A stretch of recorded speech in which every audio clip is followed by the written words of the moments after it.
Hello, everyone, and welcome to Moxa's webinar on cybersecurity tips for IT/OT networks. My name is Oliver Wang, and I'll be moderating our live session today here with Mike Werning, our presenter. I'll be monitoring the questions pane, so let us know if you experience audio or technical issues, or if you have any questions about the information we're presenting. We've set aside some time for live Q&A at the end, and we'll try to answer as many questions as we can. Let me go ahead and introduce our presenter. If you've ever worked with Moxa on a complex deployment or attended our previous webinars, you may already be familiar with Mike Werning. He has over 20 years of experience in the design of industrial networking infrastructure, embedded computer hardware, software, and systems. He is a Cisco certified networking associate and has been a guest speaker at various industry events. I'll go ahead and hand it over to Mike to get us started. Thank you, Oliver. Again, this is Mike Werning, a field application engineer with MUS. I'll be your presenter today. Today's topic is on cybersecurity tips for IT and OT networks. So just a little bit of background on who Moxa is for those that may be new. Moxa is a manufacturer of industrial communications and networking products. We've been in business for over 30 years. It's been very interesting to evolve with the industry from serial to Ethernet and now to cloud-based connectivity. Data is at the heart of the industrial Internet of Things. In order to make critical data-driven decisions, businesses first need to capture and collect data from all sorts of devices from the field before converting it into business information. So, getting data from the producers at the bottom to the applications at the top securely and efficiently is the key. So when you look at Moxa solutions are all about connecting the applications to the sources of data, both securely and efficiently. So if you want more information, feel free to reach out and contact us. This is our agenda today. So today we're going to talk about some of the IT and the OT convergence challenges. We'll take a look at the industry standards and a little overview of what those are about. We'll discuss secure network design and what's involved with securing an industrial control system. And we're going to look at device common weak points and some of the tips and tricks to mitigate them. So when we look at the convergence of IT and OT, we see that this is now part of an intelligent manufacturing environment in today's network. This brings with it some challenges. If you look at the slide, you see that OT is typically referring to the control and automation technologies which support operations, which historically have been separated from the IT side, which most people are familiar with. So most companies have two strongly separated departments for operations and IT. It's typically because of the skill sets and the technology that are required for each. However, communication and sharing of data between them is still required. So this creates a big challenge for the field level devices at the bottom to seamlessly communicate with Ethernet-based SCADA and IT systems.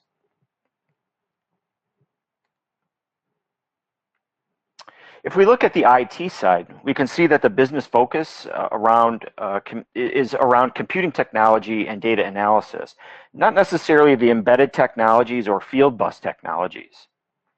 The IT side is more apt to adopt new technologies to stay current.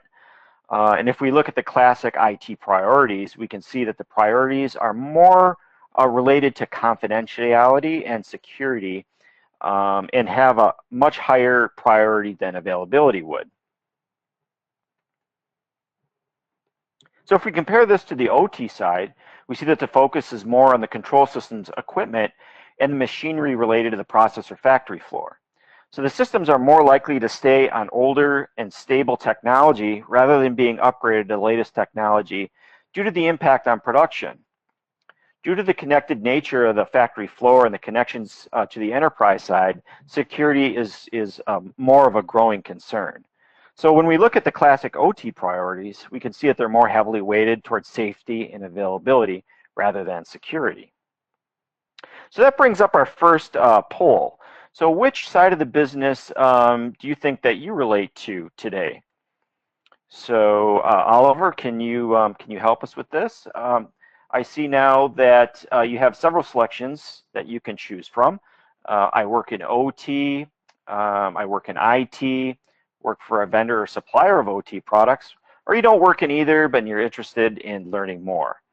So we'll just take a few seconds, and if you could please select one of these that may directly relate to you and your position within your organization. That'd be great. All right, so we'll go ahead and close the poll in about 5 seconds, and we can go ahead and see the results and get a look at who's attending here today.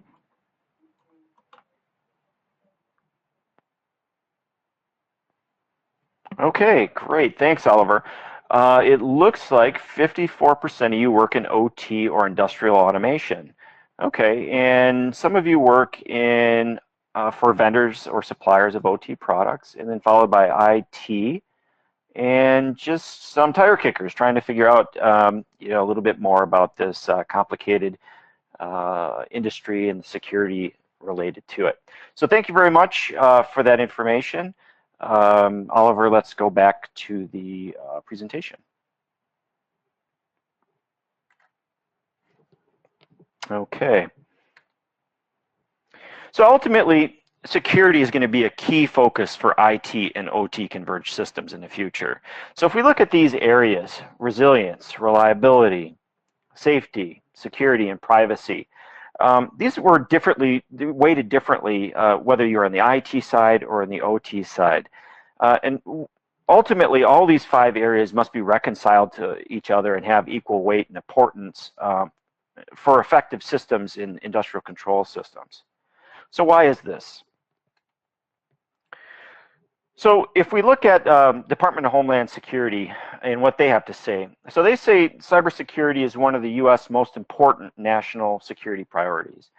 So not just in the U.S., but around the world in general. They have established an entire division called the ICS CERT, which you can see their logo on the screen here, which stands for Industrial Control System Cyber Emergency Response Team. So it's this organization which is dedicated to securing industrial control systems. So the organization will raise awareness of latent problems in the industry. They'll publish safe practice to aid those in the industry. And basically, according to data that they've collected, they've seen critical manufacturing and the energy sectors consistently in the top 3 from 2014 to 2016. So in addition, the communication sector is now in the top 2. So communication sector really represents all that communication infrastructure that makes these businesses communicate and work. So we can see that security is definitely a concern now in industrial control systems in the future as well. So we're all aware of what's going on in the commercial side, and you hear most of the big vulnerabilities and the big network intrusions that are in the news. They're usually from the commercial side and not from the ICS side.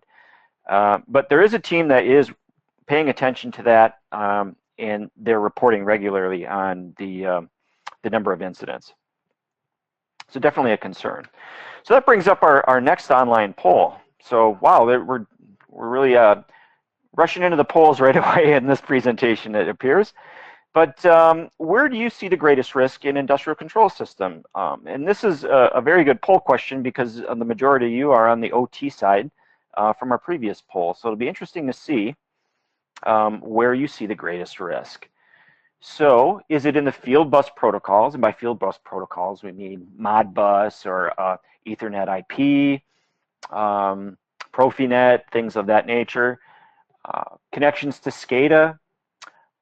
Maybe it's the network devices, the switches, the routers, and so forth that you'd be using in your network. Maybe it's connections to the enterprise or the office network, or just the computer assets, HMIs and workstations. Let's just take a few moments and we'll collect your feedback on that.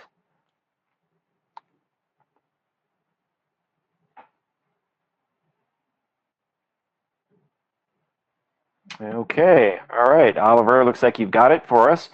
Connections to the Office Network Enterprise, 45%. Interesting. So followed by network devices at 22%, followed by computer assets. Well, there really is no right or wrong answer here. They're all at risk, and it really depends on your deployment and how you're connected as to where the greatest risk is for you, obviously. In other polls that we've seen computer assets as number one, which kind of makes sense because computer assets, you think, the Trojan horses and the all of the kind of vulnerabilities that are real easy for someone to click on the wrong thing in their email and infect their computer assets. So, well, oftentimes we see computer assets as number one, but the next few connections to the enterprise, network devices, and SCADA are definitely following the computer assets by far. So we're on the right track here. All of these need to be addressed and secured in the network moving forward. Okay.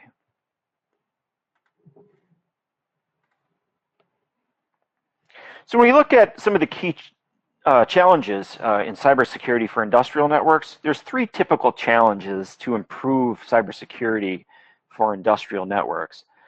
First, most legacy industrial network devices lack security features since the original design for industrial equipment was for reliability and not for security protection.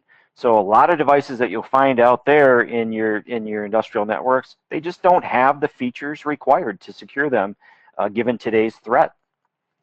Secondly, the network design in many legacy industrial network topologies never considered security protection. So it's common for these systems to connect to each other in one flat network with no segmentation to limit any access to any other resources. And then thirdly, even if you select and enable security features on the devices and the network is protected, it's still difficult to manage security going forward, so oftentimes it's never done. So, for example, a field technician may forget to change or reset the password on a new device that's installed, or may enable insecure connections like wireless access points and so forth without really properly notifying the correct people to make sure that that stuff is safely deployed. So if we look at the first challenge, that was the lack of device security features. We can see that there's many potential security holes which must be considered when working with legacy equipment. And there's many areas of concern around unauthorized access. Insecure configuration. So somebody that's assigned to configure the device doesn't know exactly what all the switches are to turn on to secure that, properly secure a device. Password protections like password strength historically have not been there.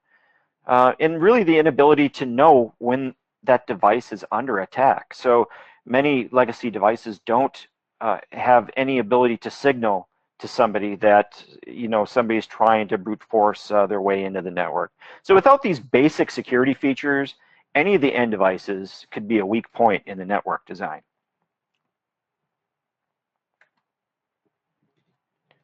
So the second challenge is the lack of secure network design practice. So I mentioned before, it's common for legacy systems to connect to each other in one flat network with no segmentation to limit access to resources.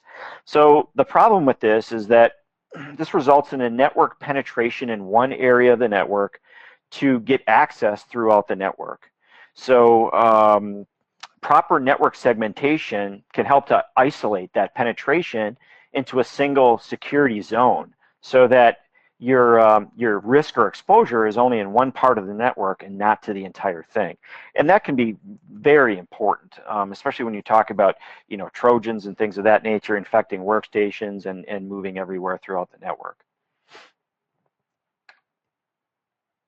So the third challenge is that even if the network's been secured at installations, problems can just show up later on down the road. And I talked about that a little bit, but on day one, the network could have been properly secured. But what about on day 100 when that expansion project comes? How can you be sure that it's still secure?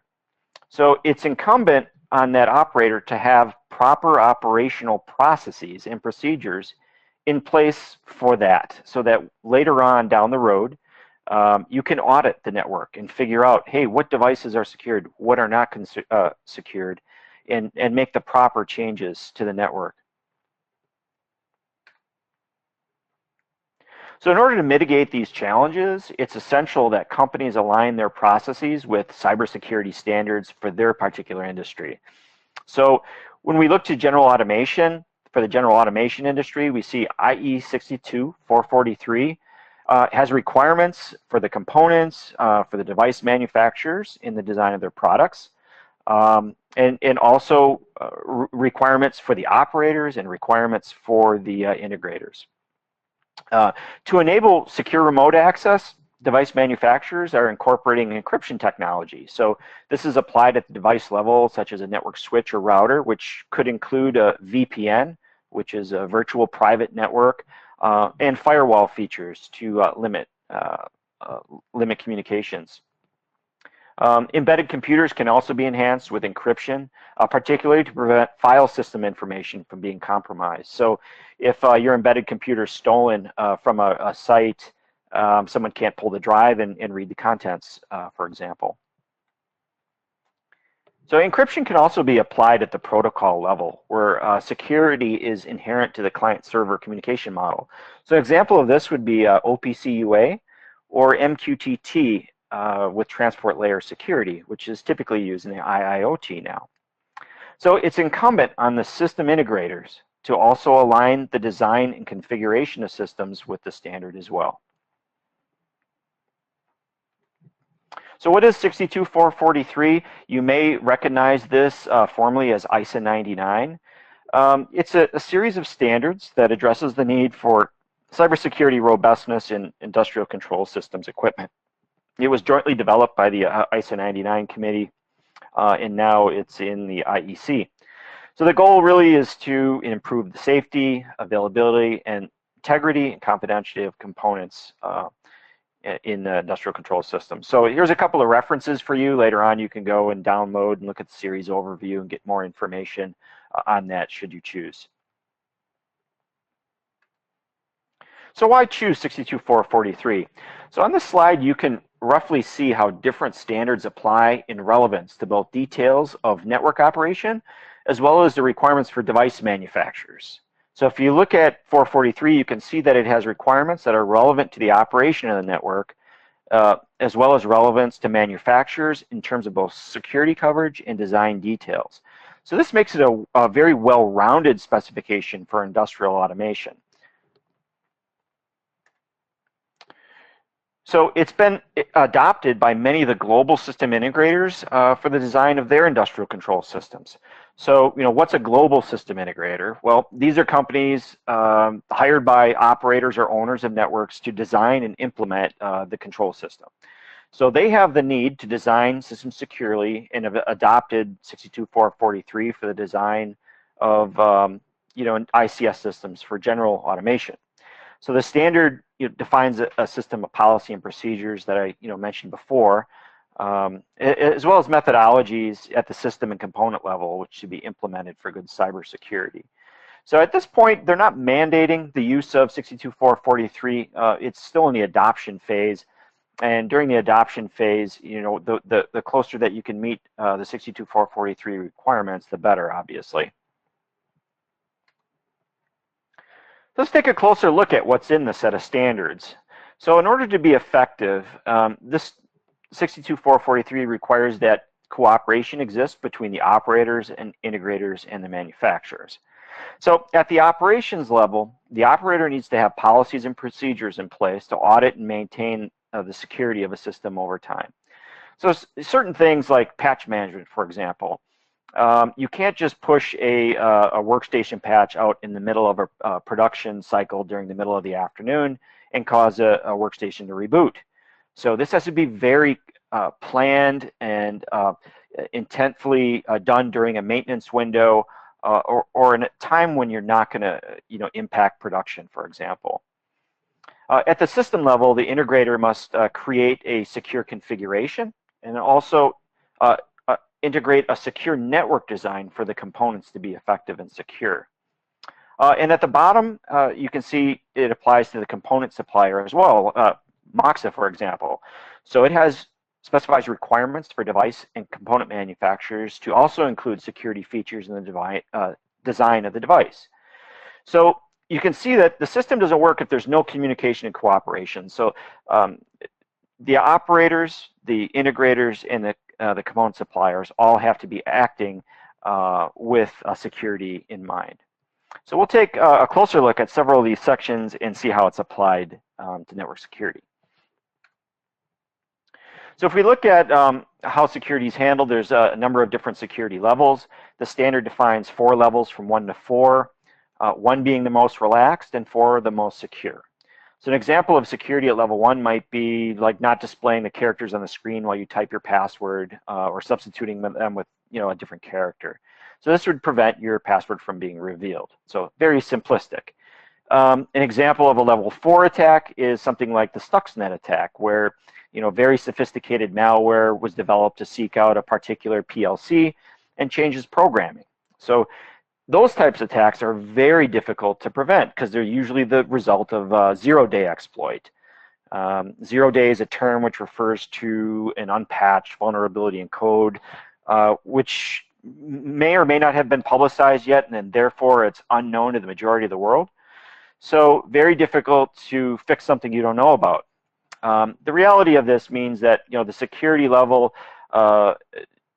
of where your network is today must be determined, and then you establish ultimately where you want to be and make incremental improvements over time and test the compliance to get to a higher level of system security. So this brings us into our next online poll. So who is handling converged network planning and security in your organization? So let's see, we'd select one. So we've hired a consultant to handle this on our behalf. Our in-house IT team is handling this. The automation engineers are handling this, or we haven't figured that out yet. So let's just take a few seconds and see if you know where your security planning is being handled in your organization.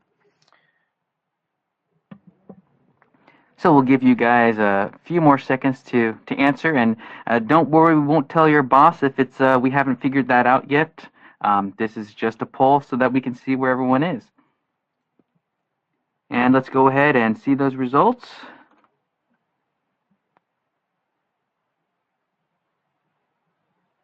Our in-house IT team is handling this. Looks like it's number 1. Okay. Number 2 is we haven't figured this out yet. So, okay, that's fine. You're in the right place to get started learning about stuff. So that's it's a good sign. And automation engineers are handling this. Okay, so it's on the OT side for some of you, and very few have a consultant. So this is very common, this set of results. So the in-house IT team historically has been trained to handle security on the enterprise side. And so the logical place to start for most companies is to look in-house and say, hey, let's consult and work with the IT side, IT team to help secure the OT side.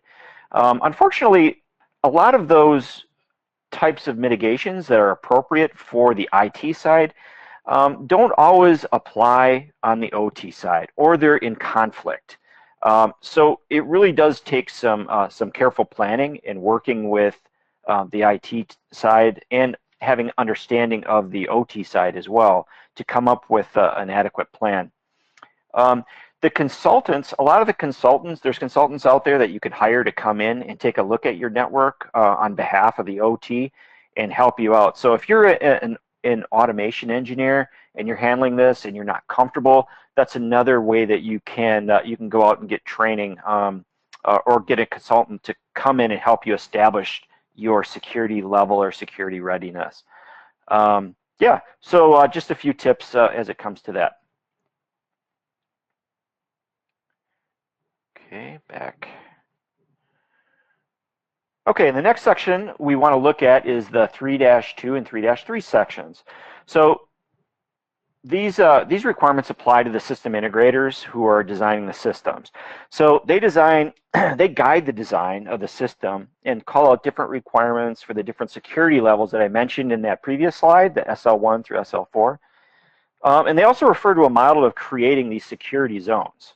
So in the next slide, we'll look at that in a little bit more detail. So I mentioned before, central to all cybersecurity standards is a need for the security lifecycle and a process, which is a continual assessment of threats and system design. So cybersecurity also involves the segmentation of network architecture into logical zones of devices with similar security requirements.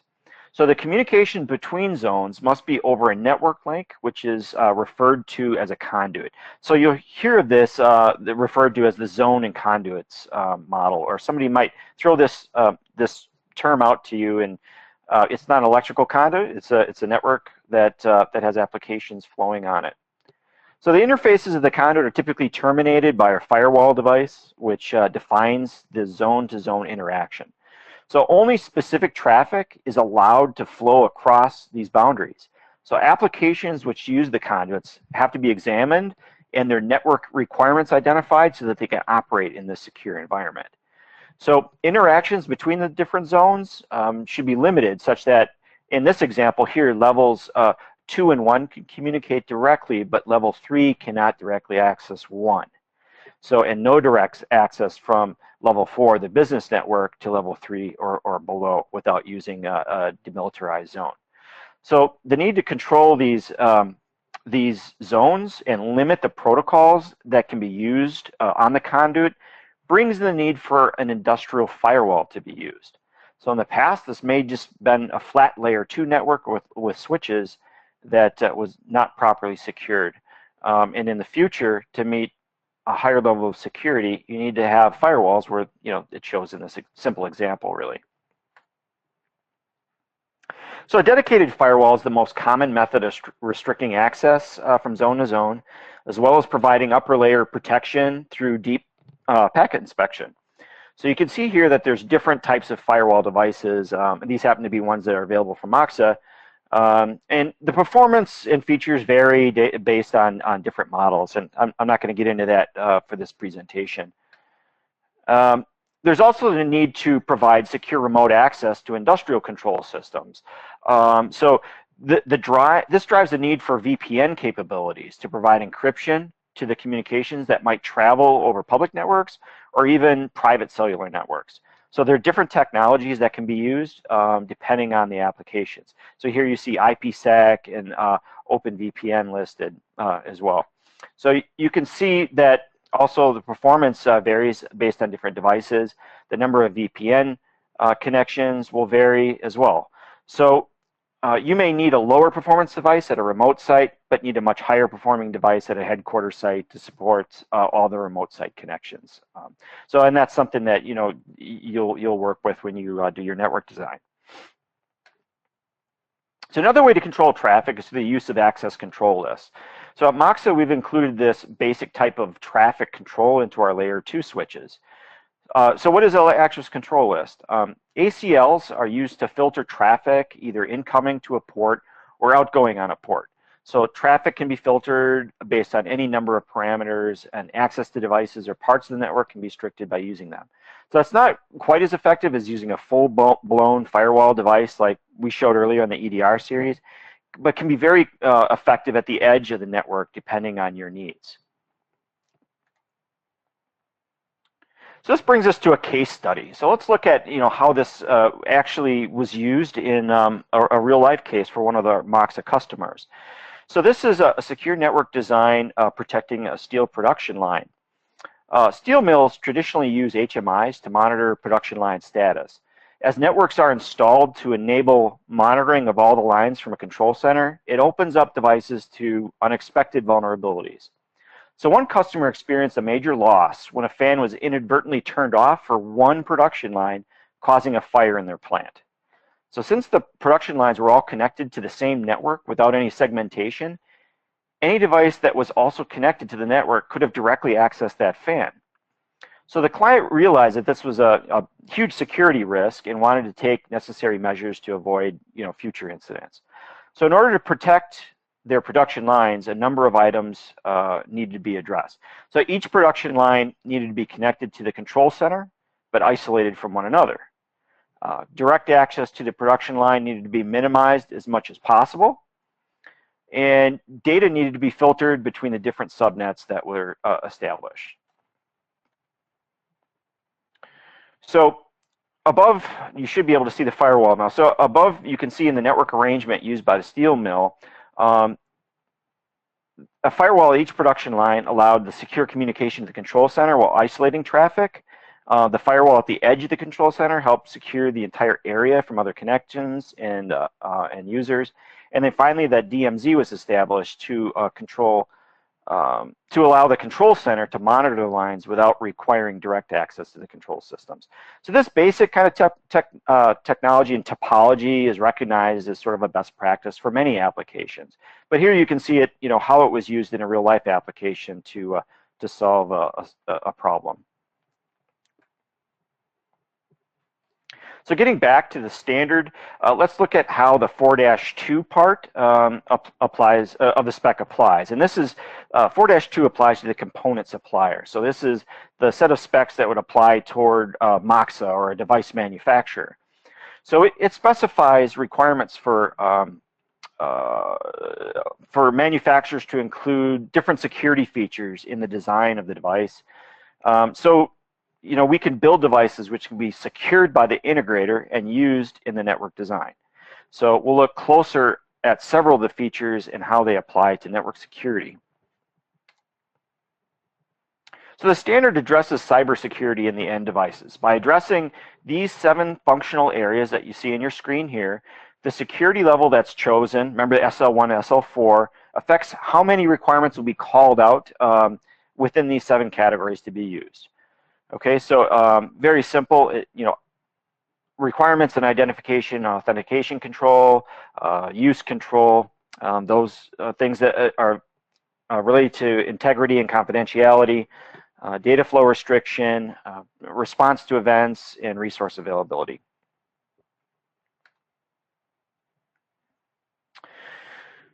So let's look at where these several risk areas are in the ICS architecture. So cybersecurity risks such as unauthorized access. This is dealing with preventing users accessing the device itself. So accessing the user interface or the command line interface. Unencrypted key data or configuration data. This is the fact that we've got configuration data that may have sensitive data, configuration files that have sensitive data in them, and how to safely manage that. Insecure data transmission deals with the use of serial to Ethernet. So serial to Ethernet converters on the network typically pass data from the network and are converted into serial on another side and presented over RS-232 or 422. Well, someone on the network can actually look at that data since it's sent in clear text. So that's insecure. How can you tell if somebody's trying to hack into your device or get access to your device? You need a way of signaling that via the event logs. And then finally, configuration and monitoring, how to make it less error prone when setting them up, and also how to monitor the security status and intrusion status. So by applying 62443 4-2 and applying level 2 security requirements, all of these areas can be addressed. So let's look at some of the risks and go into a little bit more detail. So the issue of unauthorized access is addressed in several ways. And the exploits that may be used to gain access may be part of some dictionary attack or vulnerability in an unsecured interface. And you can see that by securing to 62440 443 level 2 that you can prevent intrusion at a number of different levels. So things like support for different levels of account, like having the concept of least privilege. So you have an admin kind of user that can do a lot more than maybe just a general user. Logging out via automatic timeout. So if inactivity, you can leave and the system's going to log you out and take care of that. And there's a number of other on there. I'm not going to go through every one of these. You can read this on your own, but being able to lock out based on unsuccessful login attempts is another example. So a lot of legacy equipment didn't have this, and now with the devices that are being designed to the 62443 4-2 standard, it's calling out these features. So manufacturers have to put these features in the device if they want to be compliant. So another attack vector is communication connection sniffing to obtain the clear text passwords for terminal server session data, for example. To help mitigate this problem, use devices which support ciphers for serial to Ethernet data transmission. So this means that the session data is encrypted and protects against exposure of any of the serial data being sent. So any of the data that makes it on the network, it's all completely encrypted, and somebody that's Wiresharking or collecting data somewhere is not going to be able to make heads or tails of what it is you're trying to do, and won't be able to inject commands into that data stream. So key data not encrypted. Configuration files. This key data really talks to plain text used in a configuration file. So configuration files can be exploited due to this plain text. So this can be a security concern for an operator who needs to give a configuration file to a contractor or other personnel who may not treat it that as confidential data and may store it in an insecure manner. So having the ability to encrypt the config file contents so that it's not readable except for on the device can mitigate that problem. So incomplete event logs, this is, the risk is inability to record the security or event breach. So, somebody that's hammering the passwords, trying to log in and get in, you need to be able to audit this. So you need devices which support a log for failed password attempts at the very least, and have other security events to notify an operator. So the data can be pushed in real time to a network management system via an SNMP trap, or even to a central syslog server where it can be inspected remotely, and then flag an operator that, hey, somebody's trying to break into this device, and then you can take action to find out who it is. So ongoing security and management during the network lifecycle. This is really a big topic. So we just wanted to throw out a few tips from a cybersecurity standpoint for you in this presentation. Really, processes, having the correct processes and training are key to ongoing security management, especially when the IT and OT networks are converged. In many companies, these requirements are usually driven from the IT side, and there are well-established best practices and expectations that can be adapted from that for these OT networks. At the minimum, there should be a clear documented procedure for adding and replacing devices on the network in terms of how to properly secure those and what should be done over time to manage those devices that are out there. Automation engineers that have trained up to a basic cybersecurity competency level will be, really best equipped to secure their devices and operations, since they're familiar with all the rest of the technology that's found there in the OT side and on the operations or factory floor. So it wouldn't be too surprising if this became a required certification at some time in the future. And we're also seeing now that training is cropping up for IT professionals that are going to be working with OT networks to educate them properly on the need for the special needs for the industrial communications and to be more proficient on the OT side. Of course, tools and devices that you use need to be designed with security management in mind. So manufacturers now are beginning to address the converged requirements of industrial operations connecting to the enterprise networks or to the clouds. So this is sort of another topic, but if you're interested in what Moxa is doing on that front, feel free to come visit our website or contact us after the webinar. We have a set of tools especially designed to make it easy to audit and configure the security status of network devices. So all of those risks secure slides that I showed you earlier, would be very challenging to know if you're an automation engineer, not an expert in network security. It's going to be very challenging for you to know what all of those are and what the switches are to turn on to secure a device. So our latest set of tools that it's called MX Studio has an easy way of doing that, and it just walks you through wizard style. So if you're interested in something like that, please feel free to reach out. So recap. So security is a big concern when connecting industrial control systems to either IT systems or to the cloud. In general, the operators need to have a plan. 62443 compliance is a good practice, and it's gaining adoption with the leading system integrators. And it forces them to utilize good design practices in their networks and utilize good design practices overall in the configuration of industrial control systems. So utilize network components that comply with industry security standards to support security features to ensure device level security. So we spoke about this earlier on, where a lot of legacy devices were not, they're designed for reliability, not for security as a priority, and that's changing.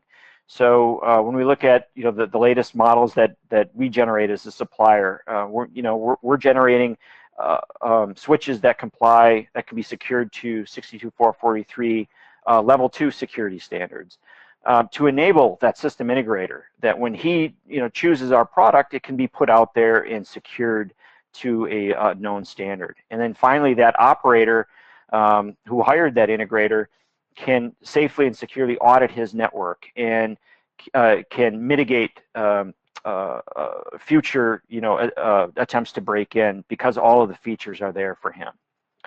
So that's what I had prepared for you today. I hope I answered a lot of your questions already through this presentation. At this time, I think we want to open up for any additional questions that you might have. Thanks, Mike. So this is a live session, so all of you that are on the call right now, please feel free to start entering your questions. We already have a number of questions. So Mike, I'll go ahead and get you started with one of the questions that came in during your presentation. Looks like the entire network has to be overhauled to make it secure. Is there any other way? Overhauled. So I take that to mean that you are you're dealing with maybe an already installed or designed or implemented network somewhere that you need to secure. So is there any other way to do that? Yes, actually there is. So many of the older legacy designs were designed with just a flat layer 2 network. And I'm making an assumption that this is what the question's about, but so to add a secure router somewhere would break the communications and force the operator to resegment or to lay out new subnets within the network. So I can understand where that would be very difficult and problematic, especially with an operating network.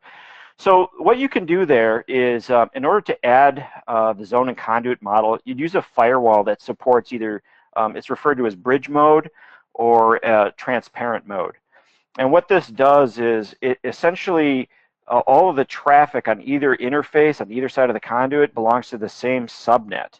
So traffic simply flows through the firewall device, and there's no IP address changes that are required for your existing network.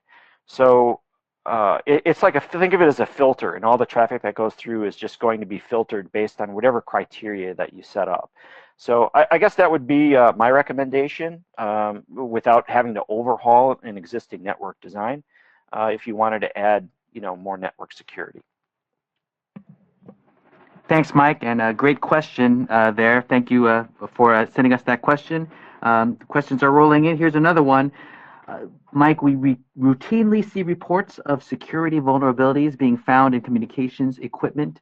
In this situation, what can engineers and operators do to ensure the security of their networks?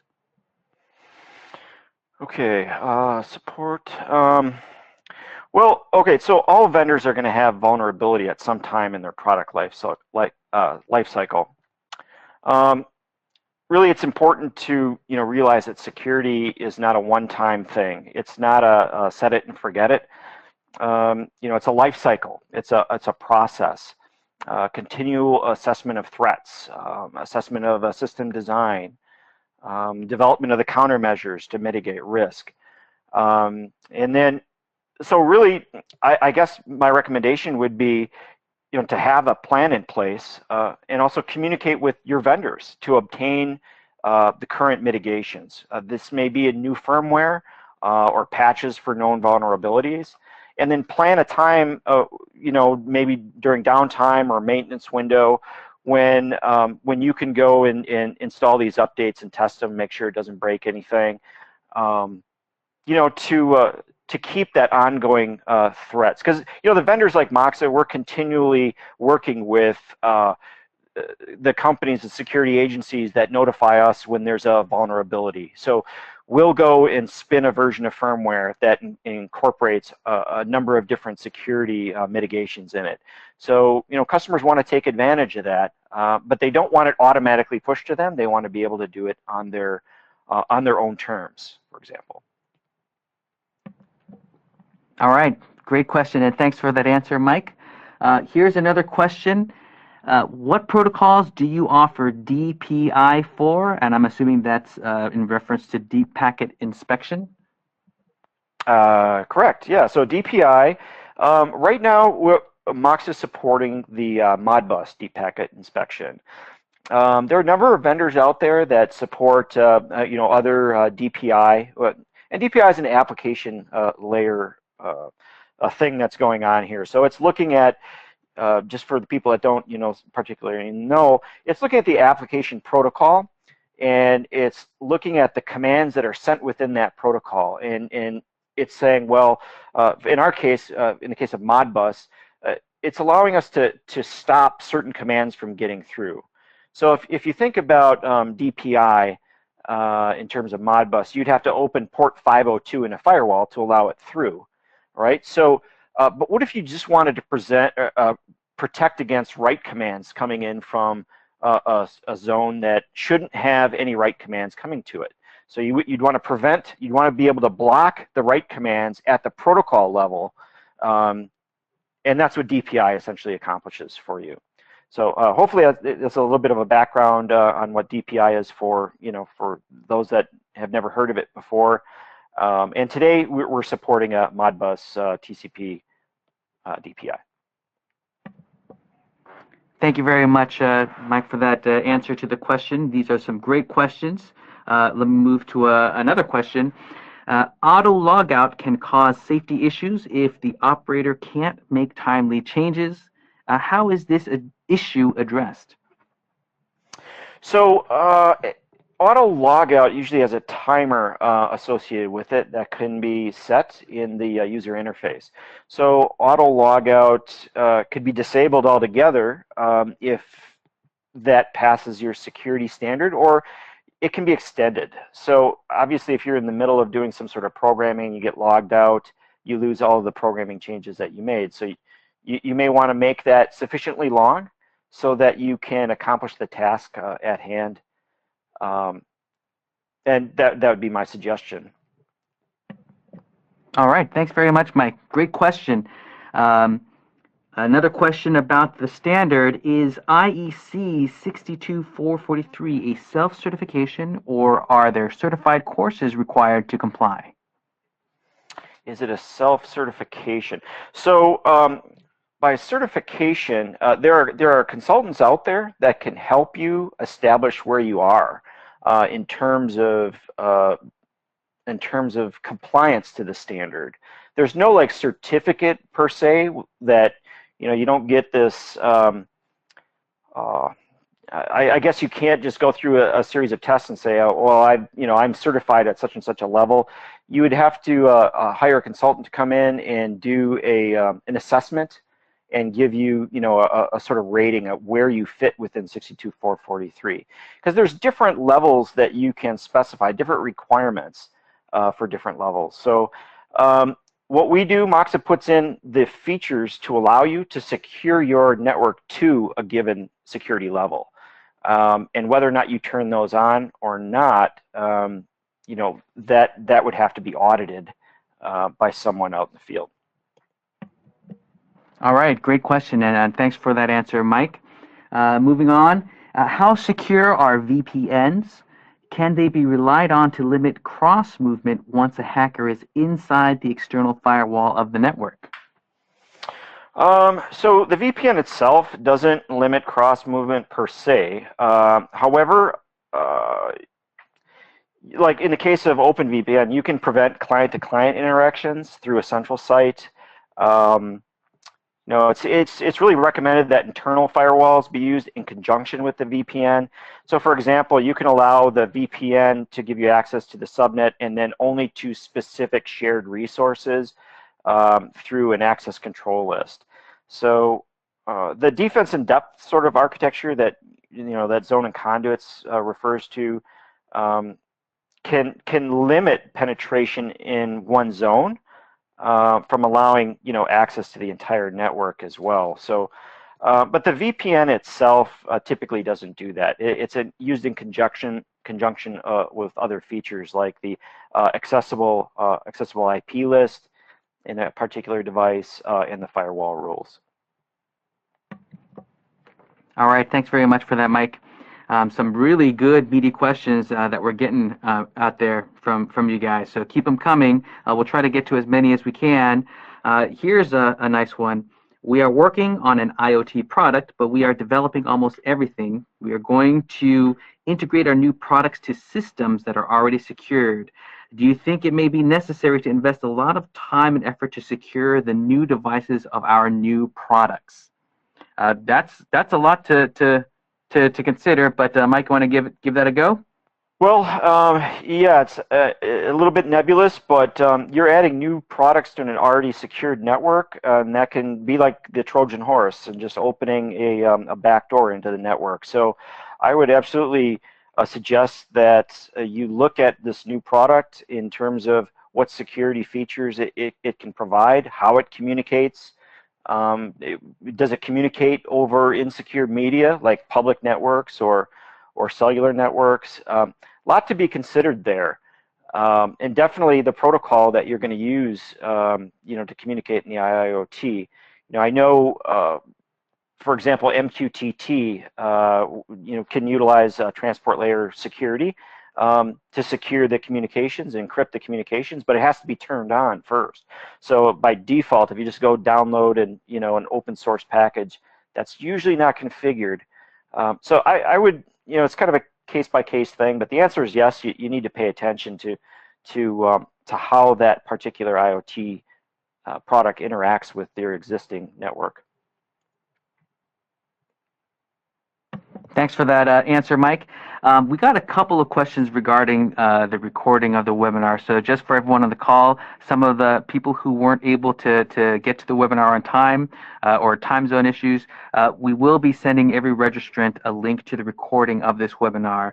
Give us a day or two to get that put together. But just to allay your concerns, if you didn't get all of the webinar, you will get a link to the full recording of this session. So we have time for a few more questions. Mike, here's one. We use Moxa port servers for protocol conversion, N-port 5100A series, etc. Is there any security concerns with that? Well, the N-port series, it's serial to Ethernet. That N-port 5100, I'd have to double check on whether or not it supports SSL. But there are a number of security features in that product, like for example, the accessible IP list.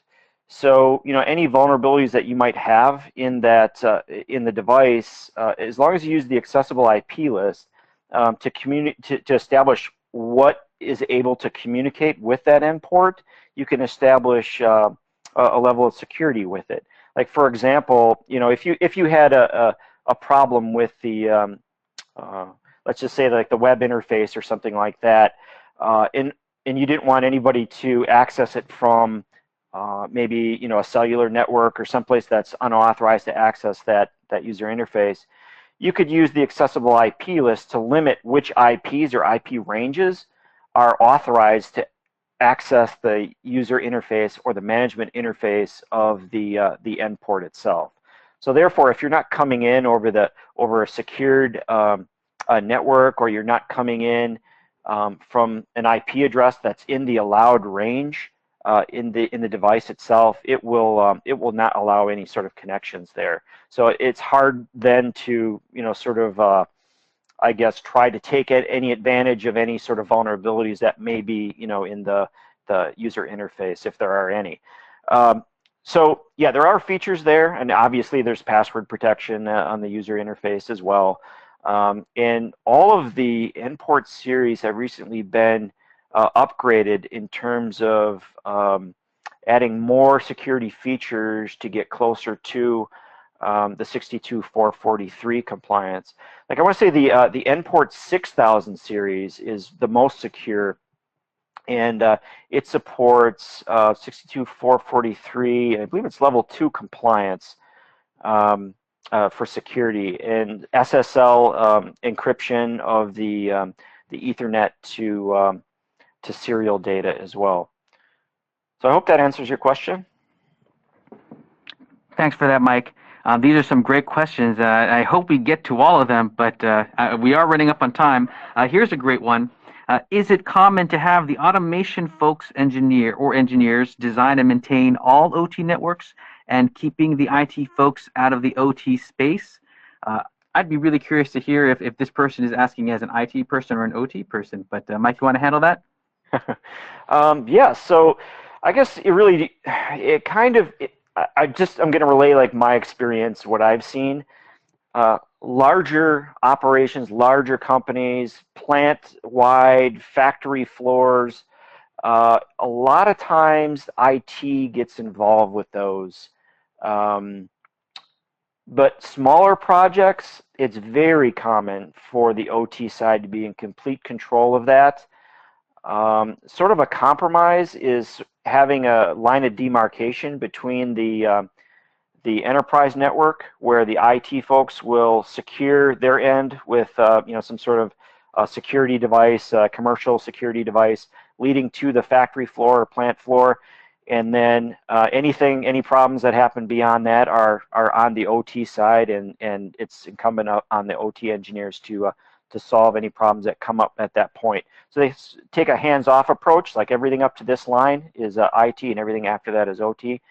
But typically that's more of a smaller projects.